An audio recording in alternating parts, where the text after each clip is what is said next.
queridos. Sempre é um prazer, é uma satisfação estarmos juntos, somente na noite de hoje, né? Que é o nosso Evangelho, é a nossa palestra pública da Casa Fraterna Chico Xavier.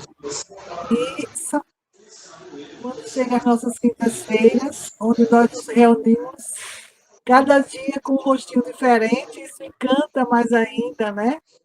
Todos nós. E nós vamos dar início à os nossos trabalhos desta noite, fazendo uma leitura de harmonização, que a Rose vai fazer.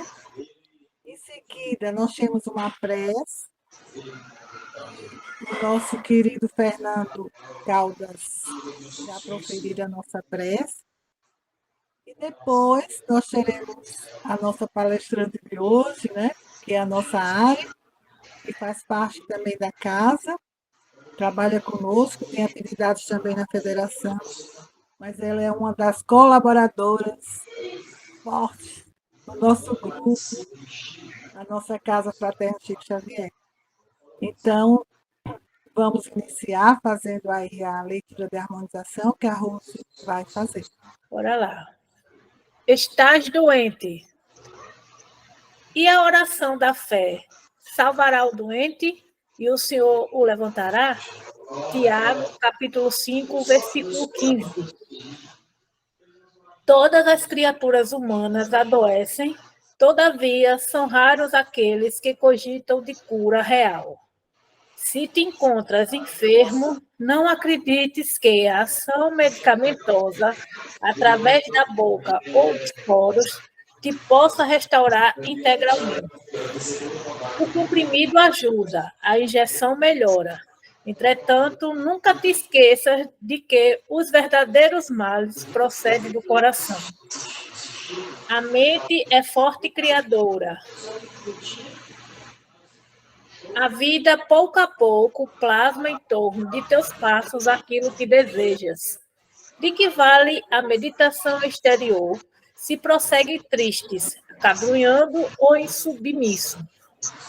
E outras vezes pede o socorro de médicos humanos ou de benfeitores espirituais. Mas, ao surgirem as primeiras melhoras, abandonas o remédio ou o conselho salutar e voltas ao mesmo abusos que te conduziram à enfermidade. Como regenerar a saúde se perde longas horas na posição de cólera ou de desânimo? A indignação rara, quando justa e construtiva, no interesse geral, é sempre um bem, quando sabemos orientá-la em serviço de elevação. Contudo, a indignação diária, a propósito de tudo, de todos e de nós mesmos, é um hábito pernicioso de consequências imprevisíveis. O desalento, por sua vez, é clima anestesiante que entorpece e destrói. E que falar da maledicência ou da inutilidade com as quais depende o tempo valioso e longo em conversação infrutífera e extinguindo as tuas forças. Que gênio milagroso te doará o equilíbrio orgânico se não sabes calar nem desculpar, se não ajudas nem compreende, se não te humilhas para os desígnios superiores, nem procuras a harmonia com os homens. Por mais se apressa socorristas da terra e do plano espiritual em teu favor, devoras as próprias energias, vítima e previdente do suicídio indireto. Se estás doente, meu amigo, acima de qualquer medicação, aprenda a orar e a entender, a auxiliar e a preparar o coração para a grande mudança. Desapega... Baixa um pouquinho. Desapega-te de bens transitórios que te foram emprestados pelo poder divino, de acordo com a lei do uso. E lembra-te de que serás agora ou depois reconduzido à vida maior, onde encontramos sempre a própria consciência. Foge à brutalidade, enriquece os teus fatores de simpatia pessoal pela prática do amor fraterno. Busca a intimidade com a sabedoria pelo estudo e pela meditação. Não manches teu caminho, serve sempre. Trabalha na extensão do bem, guarda a lealdade ao ideal superior, que te ilumina o coração e permanece convicto de que se cultiva da oração da fé viva em todos os teus passos, aqui ou além, o Senhor te levantará. Do livro Fonte Viva, Espírito Emmanuel. Obrigada, Rose. Então, vamos fazer a nossa prece. O Fernando irá fazer agora. Senhor Jesus, aqui neste momento reunidos em vosso nome, dispostos, Mestre, a nos submetermos à vossa vontade. Auxilia-nos para que nós possamos olhar para nós mesmos antes de vislumbrar o nosso próximo que se encontra diante de nós. Ajuda-nos a enxergar os nossos defeitos e a diagnosticar os nossos equívocos e as nossas falhas. Que o teu amor, Senhor, possa nesse momento nos acobertar a todos nós que aqui nos encontramos, que se espalhe por toda a humanidade, possibilitando que a paz se instale no coração do homem, para que venha se instalar externamente na humanidade. Que nesta noite possa a Ariadne ser abençoada, envolvida, iluminada, para que possa trazer a mensagem de paz e esperança do Evangelho de Jesus, lido sob as lentes vigorosas da doutrina espírita. Muito obrigado, Senhor, que o teu amor nos acoberte hoje e sempre. Que assim seja. Então, hoje nós vamos dar continuidade ao Evangelho, que é o capítulo 5, Bem-aventurados aflitos, e será tratado os itens 28 a 31, que a Ari irá falar sobre o nosso Evangelho de luz. Que Deus, mais uma vez, ilumine a sua mente e que nós possamos ficar receptivos para receber essas mensagens com mais clareza aos nossos corações. Obrigada, Bi. Uma boa noite a todos os amigos, as amigas. Que nesse momento nós possamos unir esforços, né, coletivamente, para que possamos convergir os nossos pensamentos a esse momento curto, mas que de tão breve, na temporalidade que o circunda, é rico e valoroso em possibilidades de reflexão e de absorção, porque o Evangelho, ele é fonte viva da sua própria mensagem, e quando reunidos nesse propósito, com certeza, ele nos possibilita também o lenitivo necessário ao nosso espírito imortal. Como a Adi mencionou anteriormente, nós ainda estamos no capítulo 5 do Evangelho segundo o Espiritismo, que é intitulado Os Bem-aventurados, os Aflitos. E hoje nós vamos dando seguimento a esse longo trajeto que foi feito a partir de itens nos evangelhos das quintas anteriores. E se nós formos parar para observar, nós vamos perceber que esse capítulo 5 é um dos capítulos mais longos do evangelho. E ele é um dos mais longos e, ao mesmo tempo, nós somos sempre convidados a mergulhar nele, né? Haja vista tratar de como nós estamos. O capítulo 5 do Evangelho segundo o Espiritismo, em outras palavras, ele fala de como nós estamos. E é longa. Se a gente for parar para analisar direitinho, a gente vai perceber que é longa a lista das nossas aflições, e ao mesmo tempo que ela é longa, ela espera de todos nós o nosso próprio empenho no desenvolvimento, não só no nosso desenvolvimento moral, mas também do nosso desenvolvimento intelectual, para deles nós nos livrarmos. porque a aflição, a dor, o sofrimento, todas essas terminologias que são acessórias a esse ato do sofrer, eles trazem consigo lições que vão nos propiciar o amadurecimento moral, mas também nós podemos, racionalmente, intelectualmente, interpretarmos os motivos dessa dor e desse sofrimento. Basta a gente perceber que em todos eles irão existir a oportunidade da gente conquistar esses meios. E aí a visão espírita desse capítulo da dor e do sofrimento, ela vai nos mostrar o porquê que esses acontecimentos, eles são possibilidades de transformação para cada um de nós. E por meio desse sofrimento, por meio dessa dor, nos será útil sofrer se nós extrairmos a lição e o aprendizado que aquilo ali está nos proporcionando e nós não incorrermos no mesmo erro.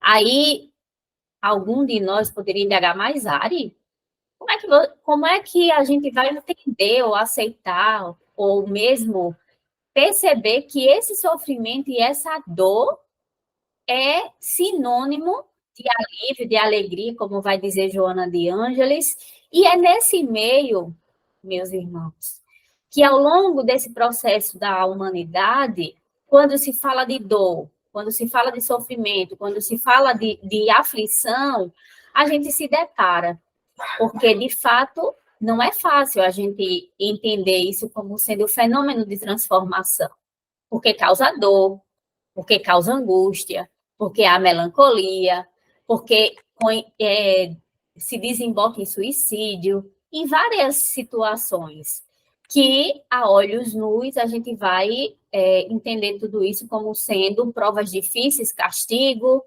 mas que, em verdade, o que a doutrina vem nos mostrar é que são oportunidades de aprendizado.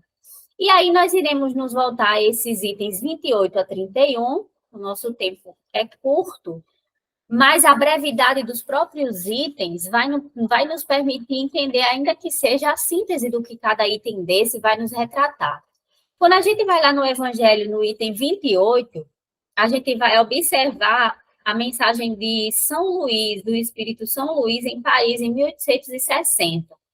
E ele vai nos falar no título desse item: será lícito abreviar a vida de um doente que sofra sem esperança de cura? É o item desse capítulo. E aí, quando a gente vai para o questionamento que esse item do capítulo ele vai nos tratar, a gente se depara com um outro questionamento para além daquele que foi enunciado no próprio título desse item do capítulo. E aí a gente vai lá no questionamento e percebe ele a nos dizer assim: um homem está agonizante, presa de cruéis sofrimentos. Sabe-se que seu estado é desesperador. Será lícito pouparem-se-lhe alguns instantes de angústias, apressando-lhe o fim? É o questionamento que esse item nos traz. Qual seria o objetivo nosso para interpretar esse item? E aí nos vem à mente o entendimento de perceber que, a respeito do erro, a respeito do equívoco, que todos nós podemos ser acometidos, mas não nos é permitido abreviar a vida de alguém, mesmo que a pretexto de impedir-lhe o sofrimento. Por quê? Porque a duração da nossa vida, ela é determinada por Deus. A vida, ela nos foi outorgada por Deus. E se ela nos foi outorgada por Deus, abreviá-la por nossa iniciativa seria interferir nos desígnios da providência divina. Então, se Deus nos concedeu a vida, e a vida para que a gente possa desfrutá-la em abundância, não nos é lícito, portanto, abreviar, ainda que seja com o objetivo, né, de interferir, de alguma forma, no sofrimento de outrem. Mas aí, nas entrelinhas do texto que configura esse item, a gente ainda extrai um outro questionamento quando a gente pode perceber, por exemplo, e dizer assim, mas a gente deve abreviar, por exemplo, a vida daqueles que são portadores de doenças, que, segundo a própria ciência, não tem cura nenhuma. É lícito a cada um de nós a gente abreviar a vida dessas pessoas, tendo em vista que a própria ciência, né, um dos pilares aí que constitui a nossa própria doutrina. Aí a gente bebe da fonte, nesse questionamento, a gente bebe da fonte de Emmanuel no Consolador, e ainda que pese nesse próprio item, a gente perceber que, nas entrelinhas desse tópico, de que não nos é, em se tratando de moléstia, seja ela qual for, nunca podemos afirmá-la, né, que ela é incurável. Por quê? Porque a própria ciência, né, se a gente for parar para observar, a própria ciência, ela sofreu, ao longo dos períodos, inúmeras situações de previsibilidade. No trecho do item 28, a expressão que ele nos dá fala a seguinte assertiva, ele diz assim, se tratando de moléstia, nunca podemos afirmá-la incurável, porquanto, a todo instante, novas descobertas científicas surgem, consoante a permissão do Pai. Para que a gente possa perceber que a ciência, assim como o progresso, ele sempre avança, sempre está passível de novas possibilidades e previsões. E aí, quando a gente verifica no Consolador, no item da questão 106, ele fala que a agonia prolongada de determinado espírito, essa agonia prolongada, ela pode ter uma finalidade preciosa para a alma. E aquela moléstia incurável, ela pode ser um bem necessário àquele espírito. A gente sabe, a doutrina nos explica, que são escolhas nossas, que não há atalhos na providência divina para que a gente venha, muitas vezes, imbuído de determinadas moléstias. E, muitas vezes, essas moléstias, elas são válvulas que permitem com que a imperfeição do nosso espírito imortal, ele marche na iniciativa do progresso. E aí que está o grande destaque que a doutrina vai nos permitir entender. Porque ela vai nos mostrar que, por meio dessas possibilidades, a gente vai avançar um pouco mais. Quando a gente vai para os itens de número 29 a 31, a gente vai perceber nesses itens o mesmo objetivo unindo esses itens. Fazendo uma leitura desses itens, a gente vai perceber essa conjunção de fatores que esses itens possuem. O item 29, ele vai falar do sacrifício da própria vida. E nesse item 29, o questionamento que nos é dado também pelo Espírito São Luís em Paris, 1860, na verdade, todos esses itens finais, eles se constituem por ele mesmo. E aí, no item 29, sacrifício da própria vida, é o capítulo, que é o item desse item. E na questão de número do item 29, ele diz assim, aquele que se acha desgostoso da vida, mas que não quer extingui-la por suas próprias mãos, será culpado se procurar a morte num campo de batalha com o propósito de tornar útil a sua morte? É a reflexão que lança esse item 29. E qual é o objetivo desse item? E aí, reforçando o que eu falei anteriormente, esse mesmo objetivo a gente vai ver configurado nos itens 29, nos itens 30 e nos itens 31. E qual é esse objetivo? É nos mostrar, nos auxiliar a identificar de que forma o sacrifício da própria vida ele pode ser válido perante Deus e como os sofrimentos de alguém eles podem ser proveitosos para outro. É o objetivo que a gente pode extrair desses itens. E aí, no item 29, ele fala, aquele que se acha desgostoso da vida, mas que não quer extingui-la por suas próprias mãos, será culpado se procurar a morte num campo de batalha com o propósito de tornar-se útil à sua morte. E aí, no item anterior, a gente destacou: a nossa vida foi concedida por Deus. Ele é a quem compete unicamente, indiscutivelmente, tirá-la. Mas aí nós vamos um pouco mais à frente, nós nos permitimos refletir um pouco mais, aí a gente diz assim: mas existe perante Deus alguma diferença entre o homem matar-se ele próprio e fazer com que outrem o matem? Tem diferença entre isso? Entre ele mesmo se matar ou ele fazer com que outrem o mate? Aí a gente vai lá nesse item 29, perdão. Em algumas linhas ele vai e nos diz: não há diferença. De forma alguma não há diferença. Por quê? Porque perante Deus o que vale é a nossa intenção. Se a gente for parar para analisar o pensamento dos espíritos benfeitores, a gente vai perceber que o que os envolve no auxílio a todos nós é a intenção que o indivíduo se propõe naquele momento. Você pode nem ter nem ser na sua totalidade, nem estar com essas boas intenções assim tão afloradas. Pode ter até ainda uma mácula, alguma mácula ali de imperfeição. Mas o seu esforço de dar o seu melhor naquele momento, de fazer o melhor que estiver ao seu alcance naquele momento, é a intenção que vai angariar esforços com o alto, para que, por meio dessa intervenção, a gente consiga receber o auxílio necessário. É como atua, né, o plano superior. Ele atua dessa forma, e isso quem está dizendo não sou eu, mas as leituras que a gente pode aprender do próprio Emmanuel, do André Luiz e de todos estes que, na sua literatura, ele fala acerca disso. Então, não há diferença para Deus.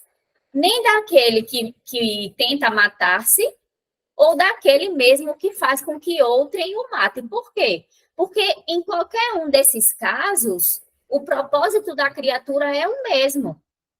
O suicídio, ali, eles vão estar inseridos no contexto. E a reprovação, né, para Deus, nesse particular, é uma só. É algo que a gente pode extrair desse caso. Mas aí a gente também se questiona, aí a gente se pergunta, faz uma outra indagação, a gente diz assim: haverá algum caso em que o homem tenha mérito, em que ele está ali, ele está adquirindo mérito, mesmo expondo-se a perigo de morte? Algum mérito ele vai obter com aquilo? E nesse item do Evangelho, tem um trechozinho que contempla esse questionamento de reflexão, quando ele diz que o verdadeiro devotamento consiste em não temer a morte, quando se trate de ser útil, em afrontar o perigo, em fazer de antemão e sem pesar o sacrifício da vida, se for necessário. Claro que a gente não pode desconsiderar a prudência, né? E o dever que cada ser humano tem de preservar a sua própria vida. Mas poderá haver casos em que esse mérito ele vai existir. E, em havendo esse mérito, ele pode, ali naquela oportunidade, estar exposto à morte. É algo que a gente também pode fazer esse destaque nesse item 29. No item 30, quando a gente dá um avanço um pouco mais à frente, a gente vai ver o questionamento dado, encabeçando esse item, dizendo assim: se um homem ele se expõe a um perigo iminente para salvar a vida de um dos seus semelhantes, sabendo de antemão que sucumbirá, ele já sabe previamente que vai sucumbir. Pode o seu ato ser considerado suicídio? Nesse caso, esse ato, ele é considerado um suicídio nesse caso? Bom, se desde que no ato não tem a intenção de buscar a morte, né, a gente já entende que não vai haver o suicídio. E se não vai haver suicídio, naquele momento ali, com certeza está havendo abnegação naquele ato. com certeza a gente pode trazer, né, essa reflexão como uma assertiva verdadeira. Mas aí a gente inquieto, né, e o evangelho, ele vai nos norteando muitas vezes e ampliando as nossas possibilidades de refletir, aí a gente traz ainda um outro questionamento, né? Indagando, por exemplo, por que muitas vezes nós somos colocados, eu acredito que muitos de nós já fomos colocados nessas situações, e daí porque também estou trazendo esse questionamento aqui para esse momento. Porque muitas vezes nós somos colocados em situações que nos forçam a agir, inclusive com a possibilidade de pôr em risco a nossa própria vida. Às vezes a gente sabe que está incorrendo em algum perigo. Às vezes a nossa intenção, né, a nossa intuição, ela está nos mostrando, nos dizendo os sinais objetivos da vida, os sinais de nós mesmos, a nossa intimidade, ela está nos mostrando, de alguma forma ali, que situações dificultosas a gente pode estar vivenciando, e por que muitas vezes a gente é colocado diante dessas situações. Aí no Evangelho, nas linhas desse item, ele diz assim: pode muitas vezes dar-se que ela queira levar ao extremo limite a prova da resignação. E, nesse caso, uma circunstância inopinada desvia o golpe fatal. Ou seja, nas situações em que nós somos colocados diante dessa providência divina, a fim de pôr termo, de pôr em prova o nosso próprio devotamento, está entrando aí em cena a abnegação, que a gente deve desenvolver também com relação ao nosso próximo.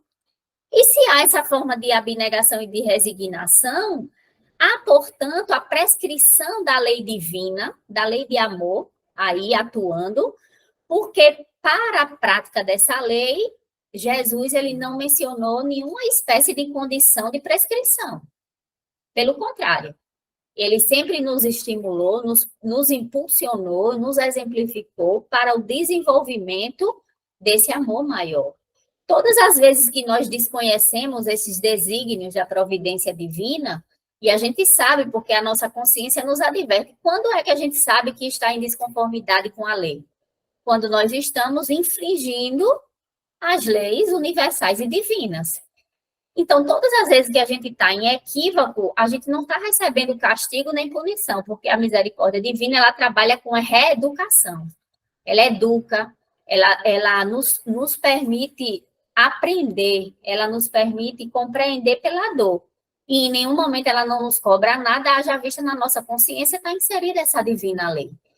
E aí a gente pode perceber naturalmente, né, que sob alguma razão e em algum fato vai ser válido, sim, muitas vezes a gente salvar a vida de alguém, e na verdade a gente vai estar salvando a vida de outrem, e consequentemente também desenvolvendo em nós essa possibilidade de resignação, essa possibilidade de abnegação, e por meio dessa conjuntura, a gente vai aí angariando frutos, né, de amadurecimento e de desenvolvimento da lei maior, que é a lei de amor.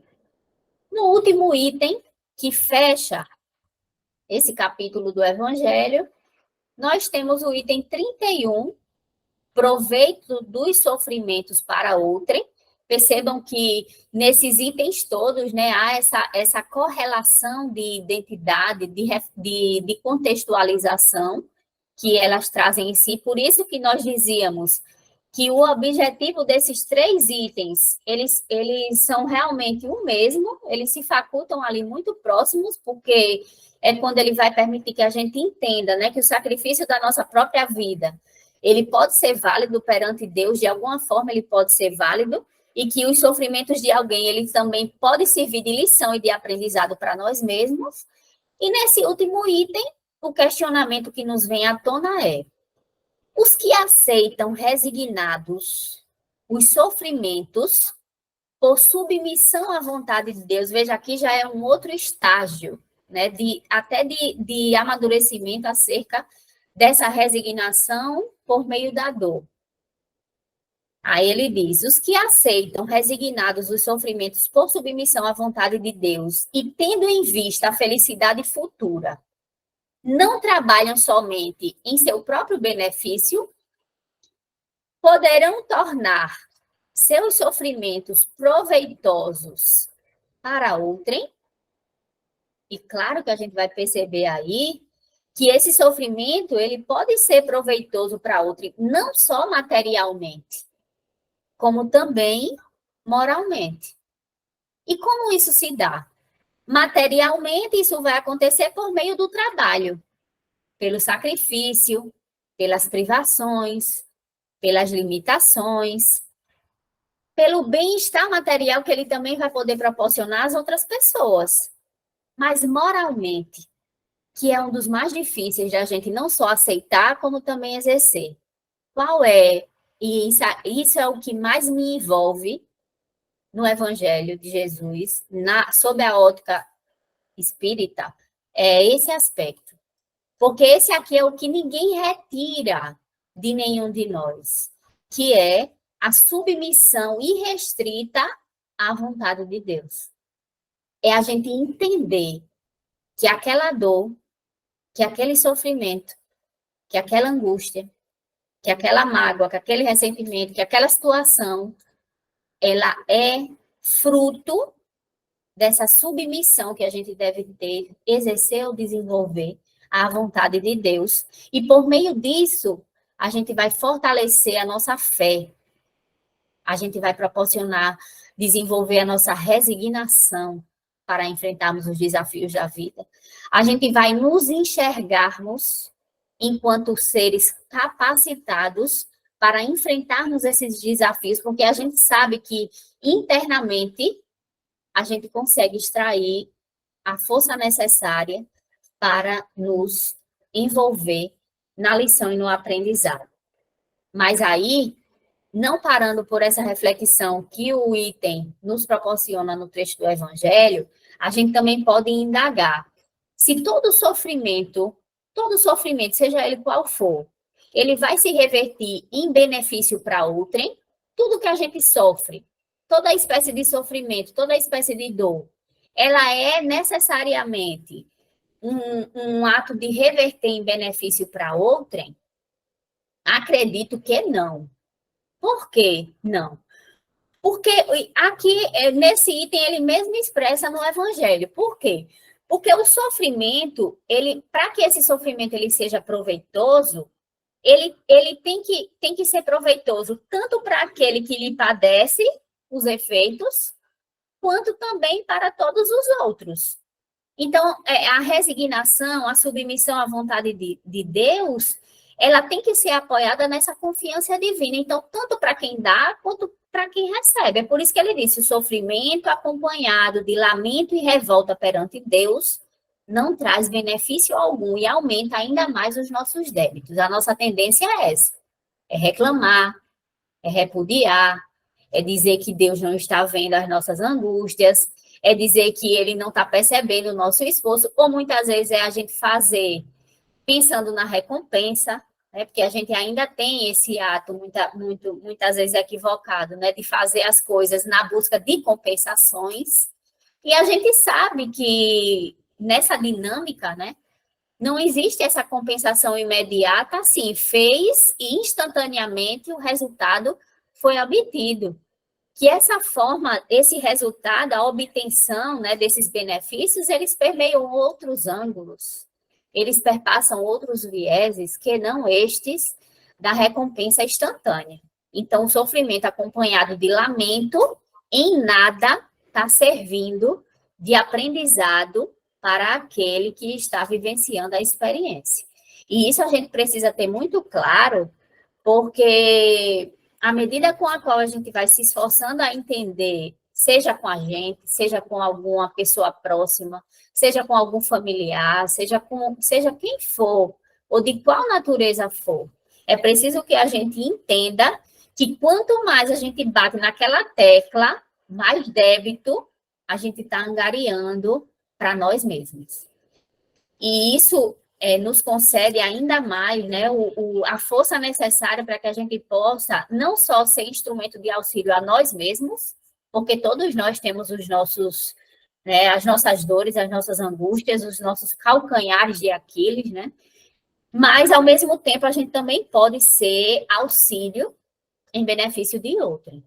E um outro questionamento que a gente vai fazendo por fim é: de que forma podem os nossos sofrimentos serem proveitosos para outrem? A gente questionava anteriormente se todos esses nossos sofrimentos, eles eram necessariamente benefício para outrem. Mas aí a gente reverte esse questionamento e indaga de que forma os nossos sofrimentos, eles podem ser proveitosos para outrem. Eles podem, eles não podem. Há proveito em tudo isso. E nós vamos perceber que haverá, sim. Haverá não só as pessoas, elas se recuperam não só moralmente, mas também materialmente. Agora, é necessário que a gente passe pelo momento de torpor, de dor, de dificuldade, com coragem, né? Com resignação. É preciso que a gente entenda que a submissão à vontade de Deus, ela precisa ser genuína. Se a gente ainda não tem essa conquista sedimentada em nós, e tudo é construção nossa, a gente precisa começar a parar para refletir e a desenvolver esse ato em nós. Porque quando a gente se entrega irrestritamente a essa providência, a gente compreende que nada cai, né? Nenhuma folha cai, como diz o adágio, nenhuma folha cai sem o consentimento de Deus, e que tudo na natureza tem um fundamento, e tudo na nossa vida tem uma razão de ser. Mas por essas linhas, meus amigos, o que é que nós poderemos concluir? Qual é a mensagem que a gente pode destacar, em resumo, desses itens que aqui nos foram oportunizados refletir? Que a vida, o dom da vida, ela é obra eterna do nosso Pai. Ela é obra eterna do nosso Pai. E que nos compete, cabe a cada um de nós, respeitar e também, acima de tudo, preservá-la, agindo conforme as leis divinas e universais, e sempre que oportuno, indagando a nossa própria consciência acerca daquilo que nós estamos a desenvolver, se aquele nosso ato não está a infligir a outrem. E por meio desse dinamismo, desses mecanismos, nós vamos conquistando, né, dessa vida outorgada por Deus, nós vamos conquistando os benefícios salutares daqueles que operam por nós, que confiam em nós, e aí a gente vai entender que se essa vida ela foi outorgada por Deus, a quem compete exclusivamente retirá-la, todas as causas das nossas aflições, elas têm uma razão de ser. Mas acima dessa razão de ser, existe o remédio salutar. E é por isso que nós estamos aqui reunidos, e é por isso que nós estamos nesse momento de provas, de expiações, necessárias a esse nosso processo de aprendizado e de evolução, e é por isso que nós nos desenvolvemos, não só moralmente, como intelectualmente.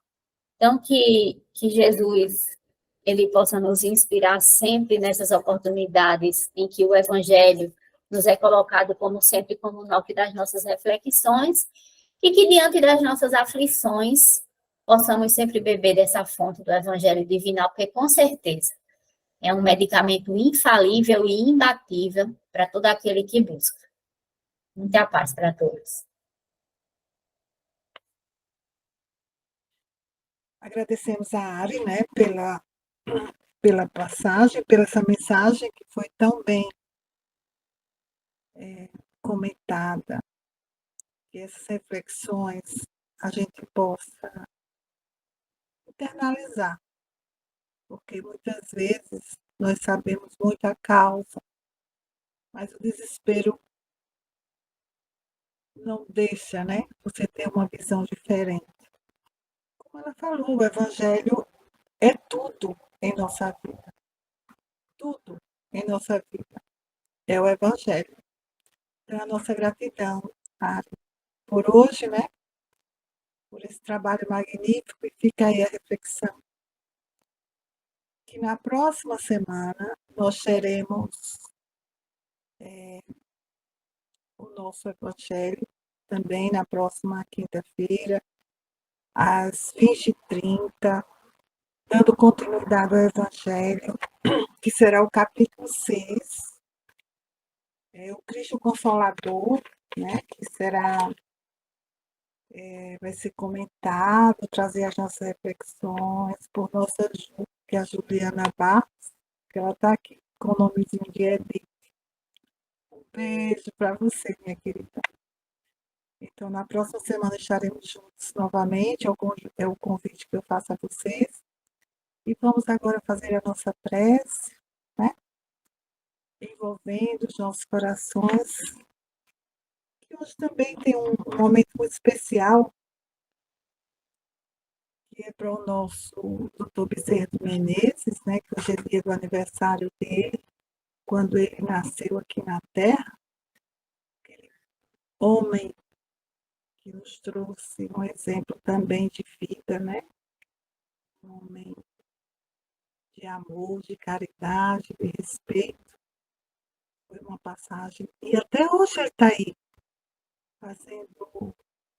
trazendo para nós o alento dos nossos corações, as dores da nossa alma.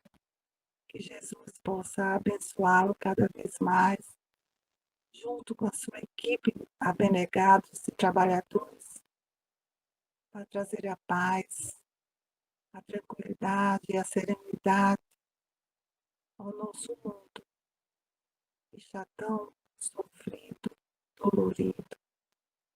E assim, Jesus, acalma os corações daqueles que ainda não te conhecem, daqueles que ainda são torturados pelas dores da alma, que hoje foi tão bem exemplificado das nossas necessidades que temos para crescer, amadurecer e evoluir espiritualmente.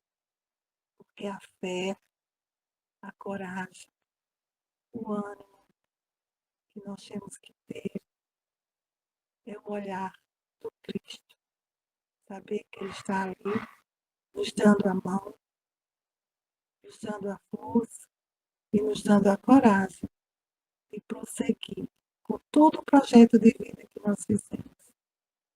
Obrigada, Jesus. Muito obrigada por tudo. Eu deixo aqui um abraço, um beijo grande no coração de todos nós que fazemos a Casa Fraterna Chico Xavier. Fiquem em paz, que Jesus permaneça no coração de todos, hoje e todo sempre. Que assim seja.